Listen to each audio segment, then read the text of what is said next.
Bonjour Guillaume Perrier.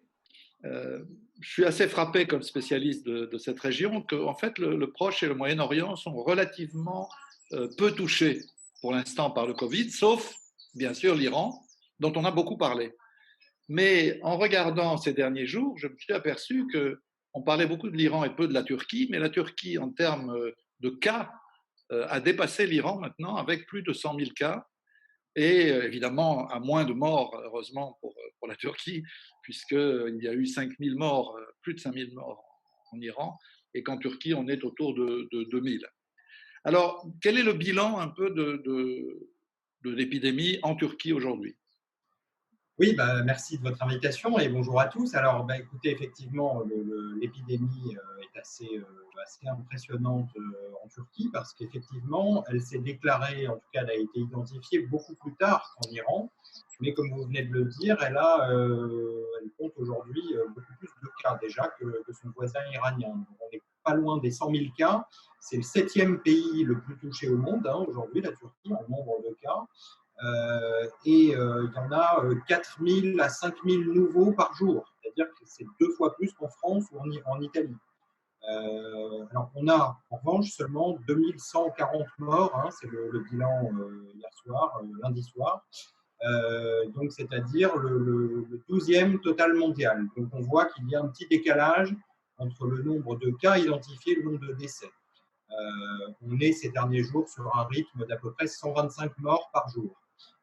On a 2000 malades en soins intensifs, ce qui représente là aussi un nombre beaucoup plus faible que dans les pays européens les plus touchés.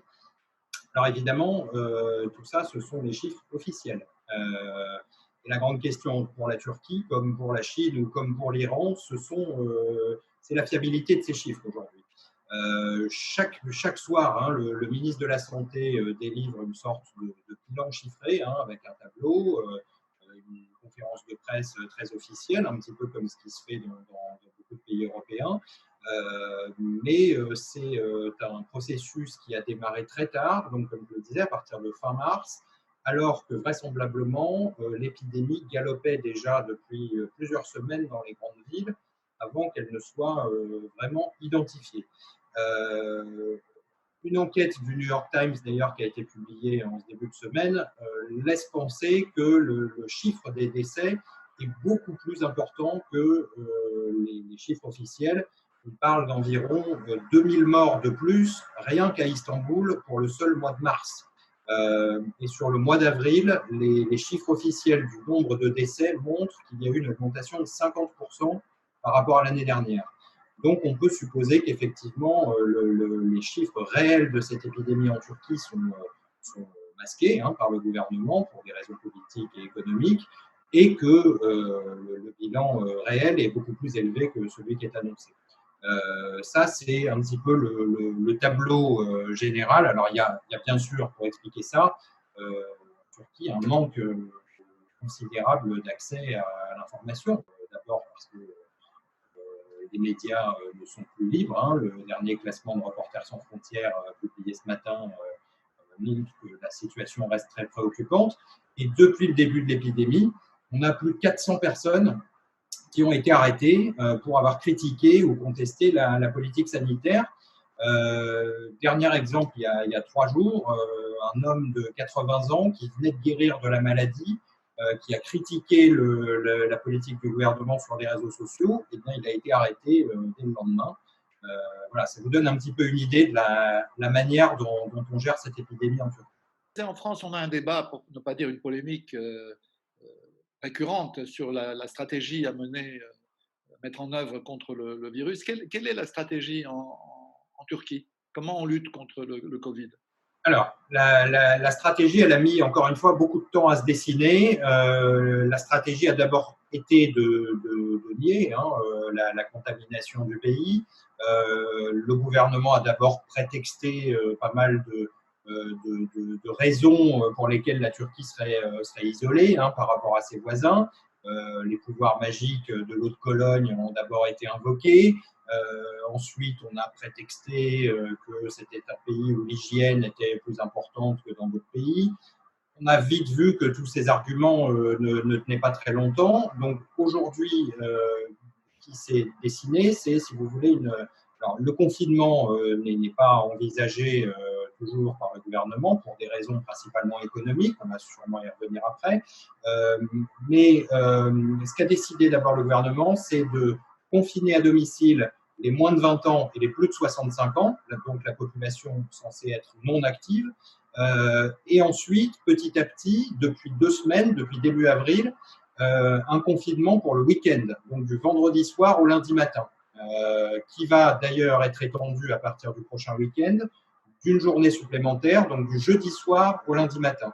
Donc on voit que le gouvernement essaye le plus possible d'isoler, de confiner la population hors du temps de travail, si vous voulez. Donc on maintient l'activité économique quasiment intégrale, voilà, et donc on confine la population le reste du temps. Les transports en commun continuent à fonctionner. Alors on a vu qu'à Istanbul, le maire d'Istanbul a fermé un certain nombre de lignes parce qu'il était opposé, si vous voulez, au maintien total justement des transports, jugeant que c'était totalement contre les mesures sanitaires à prendre de sa part.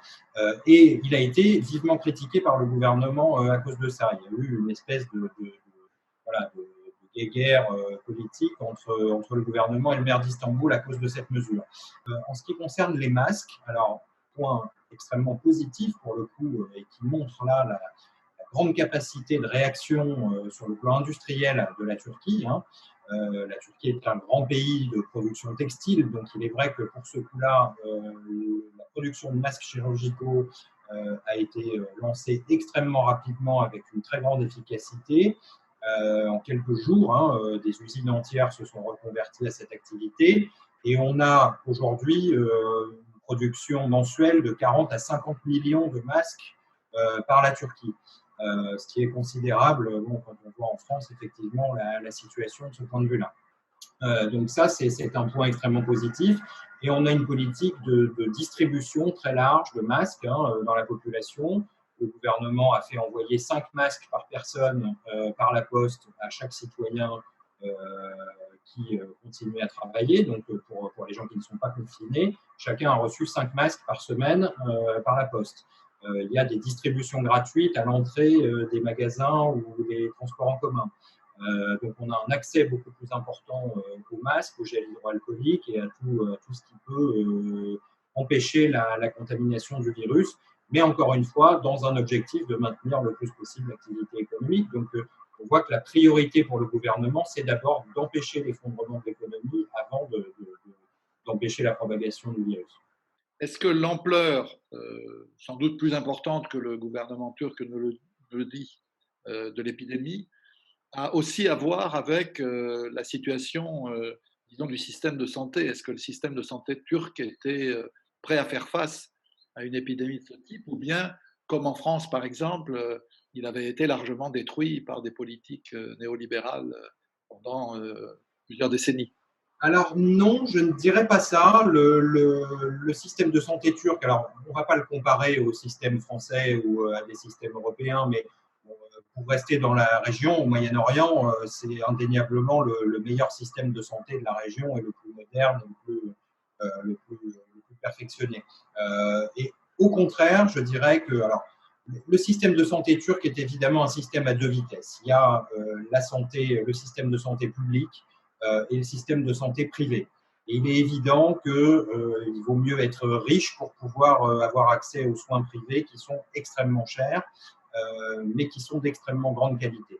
Alors aujourd'hui, par contre, le gouvernement turc, depuis de nombreuses années, a développé quand même un système d'accès gratuit aux soins pour les foyers les plus modestes. Et dans ce contexte épidémique, les malades du Covid sont tous soignés gratuitement par les hôpitaux publics turcs. Donc ça, c'est quand même un point assez important qu'il faut souligner. Et il y a quand même une force de frappe, je dirais, en termes de places d'hôpitaux, en termes de nombre de soignants, qui est assez impressionnante du côté turc. Là aussi, il faut quand même modérer un tout petit peu les chiffres officiels, parce qu'évidemment, tout ça est soumis à beaucoup d'influence, je dirais voilà, de politisation des chiffres et de la politique sanitaire. Un exemple qui a été avancé par le gouvernement, hein, qui n'hésite pas voilà, à dire qu'il a un des meilleurs systèmes au monde, c'est le nombre de lits en réanimation. Et c'est vrai que selon les chiffres officiels, qui sont d'ailleurs divulgués par l'OMS, la Turquie a le taux de lits en réanimation par habitant le plus élevé au monde, ce qui a été communiqué largement. Alors, il ne faut pas se tromper là-dessus non plus. Il y a 45 000 places, effectivement, en réanimation dans les hôpitaux turcs, mais on considère comme une place en réanimation l'accès à un respirateur, y compris ceux d'anciennes générations qui ne sont plus utilisés aujourd'hui dans les hôpitaux européens et qui ne sont plus considérés, si vous voulez, comme étant aux normes pour faire face à cette épidémie. Donc, on voit aussi que les chiffres sont un petit peu trafiqués. Néanmoins, la Turquie a un système de santé qui lui permet de faire face à cette épidémie pour ce qui est d'Istanbul, pour ce qui est des grandes villes. C'est sans doute un petit peu plus compliqué dans beaucoup de villes d'Anatolie et on va y revenir aussi, ça l'est encore plus dans les régions les plus isolées, les plus pauvres de Turquie et notamment dans l'Est, dans les régions à majorité kurde, où là, on a des hôpitaux publics qui sont dans une situation de grande souffrance en termes d'accès aux soins et en termes de dotation publique. Voilà, donc on a, si vous voulez, un système à 2 ou 3 vitesses, mais la réalité, c'est qu'aujourd'hui, 60%, voire 70% des malades en Turquie sont à Istanbul. Donc c'est principalement là que l'effort est fait. Pour le coup, il y a des moyens suffisants. C'est quand même, je le dis au passage, impressionnant parce que voilà encore un pays qui nous dame le pion à certains égards. Enfin, nous, on a 5000 lits avec respirateurs. Les Ouais. Allemands en ont plus de 30 000.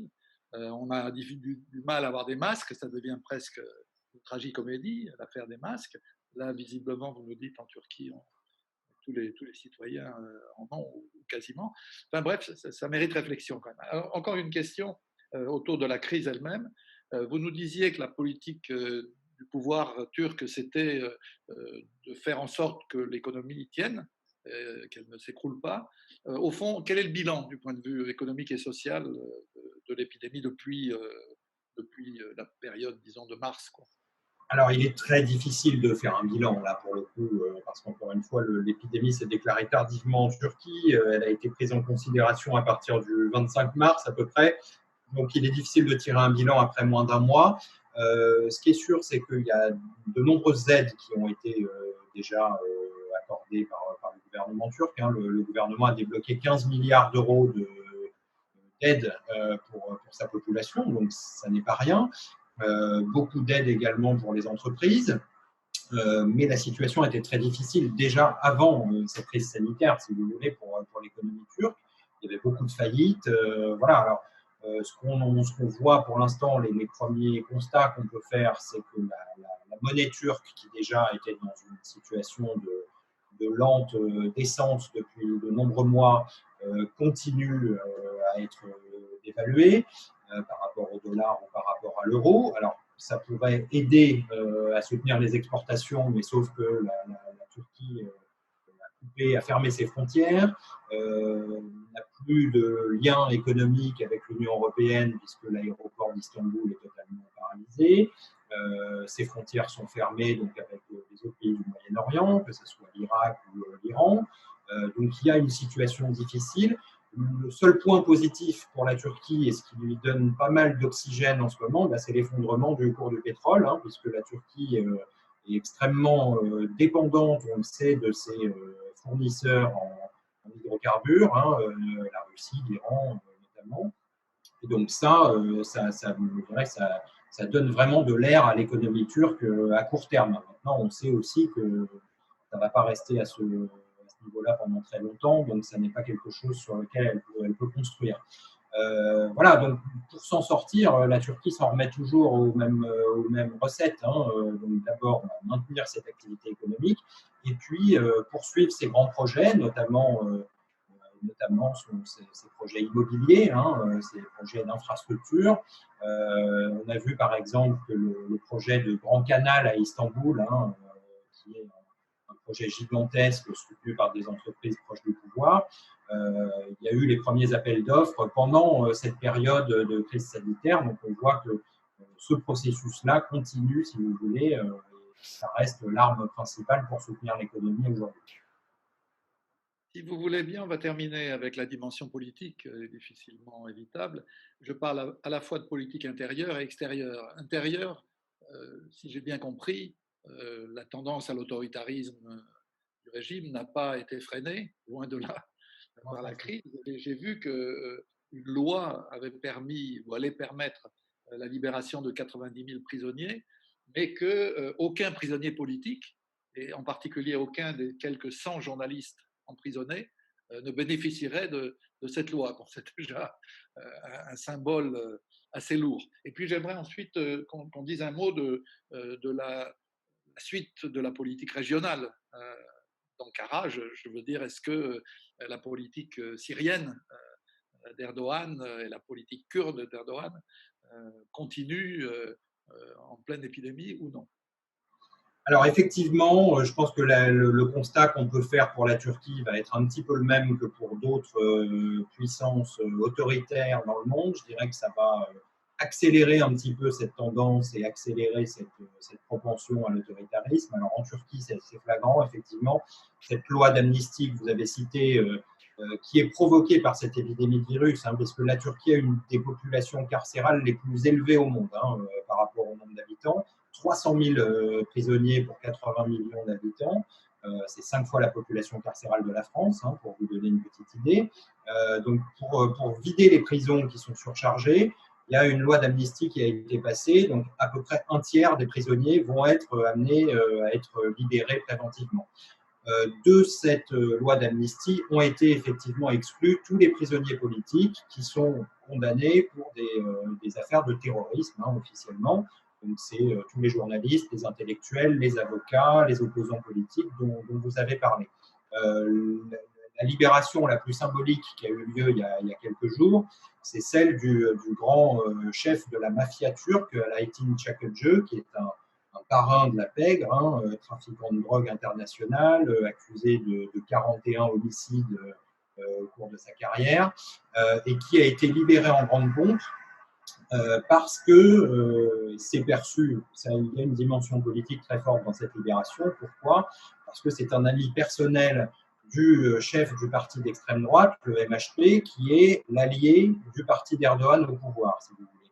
Donc, ce que ça montre, parce que cette libération était réclamée depuis plusieurs années par le chef du parti du MHP, et ce que montre cette libération, c'est qu'Erdogan a cédé à son allié d'extrême droite et donc renforce son alliance avec l'extrême droite ultranationaliste. Pourquoi? Tout simplement parce que dans les sondages, la popularité d'Erdogan avait tendance à s'effilocher ces derniers temps, notamment à cause de la crise économique, et que donc du coup, cette alliance avec l'extrême droite, il cherche à la renforcer pour essayer de verrouiller le pouvoir donc, sur sa droite, en convainquant son électorat ultranationaliste. Donc le corollaire de cette politique, c'est évidemment de continuer à réprimer les opposants, les Kurdes, la gauche d'une manière générale, et donc à continuer dans la voie qu'il a tracée depuis 2015. Alors, ça nous amène sur la politique étrangère qui va de pair avec cette politique-là, si vous voulez, c'est-à-dire alliance avec l'extrême droite nationaliste en Turquie. Ça veut dire aussi à l'étranger une politique qui est celle qui est menée depuis 2015, donc qui va être creusée, qui va être accélérée là aussi. Et donc sur la Syrie, on voit que les ambitions d'Erdogan se maintiennent, elles continuent à rester les mêmes. À Idlib, notamment, où ces troupes ont essayé de mettre en place les fameuses patrouilles conjointes avec la Russie sur la route M4 ces derniers jours. Il y a en ce moment de grandes tractations pour essayer de faire rentrer les djihadistes de HTS, de Hayat Tahrir al-Sham, dans le giron de la Turquie pour essayer de normaliser un petit peu la situation avec eux, pour renforcer le contrôle turc sur Idlib. Et puis, on a également, ces jours-ci, en pleine crise sanitaire, l'ouverture d'un poste frontière avec la Syrie du côté de Ras Al Ain, donc qui est la zone qui a été envahi par la Turquie en octobre dernier lors des opérations contre les Kurdes. Donc, si vous voulez, on voit qu'il y a une accélération de ce point de vue-là de la politique turque en Syrie qui n'est pas destinée à être atténuée, loin s'en faut, malgré les espérances de certains pays occidentaux. Donc, ce que ça montre, si vous voulez, c'est que sur le moyen terme, la Turquie est de plus en plus alliée avec les ultranationalistes en interne et les pays autoritaires que peuvent être la Russie, la Chine, sur le plan économique et sur le plan géopolitique. Et que donc les espoirs, encore une fois, des pays de l'OTAN et des pays occidentaux de voir la Turquie se modérer grâce à cette crise, je pense que c'est un vœu pieux pour l'instant.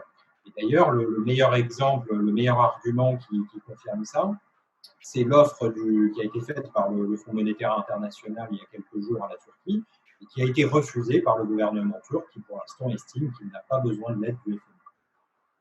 Au fond, si on se souvient de la formule pendant les travaux, la vente continue, qui était affichée dans beaucoup de magasins en France quand j'étais môme, on pourrait dire pendant l'épidémie, l'agression continue, quoi. Je pense qu'encore une fois, c'est un constat qu'on peut faire pour beaucoup de pays, mais qu'effectivement, ce virus ne va pas transformer les pays autoritaires en gentils pays démocratiques. Ça risque au contraire d'accélérer effectivement ce pli. La Turquie, comme la Chine, en plus, si vous voulez, a vraiment une politique assez agressive de diplomatie, profite de cette crise aussi pour étendre son influence, joue vraiment sur le soft power diplomatique en ce moment de manière très forte et très agressive. Et son but est évidemment de montrer, d'appuyer sur les faiblesses des pays occidentaux qui sont pris dans cette crise sanitaire pour se propulser comme un possible modèle. Donc effectivement, ça s'accompagne de mesures qui ne seront pas en faveur d'une démocratisation du pays.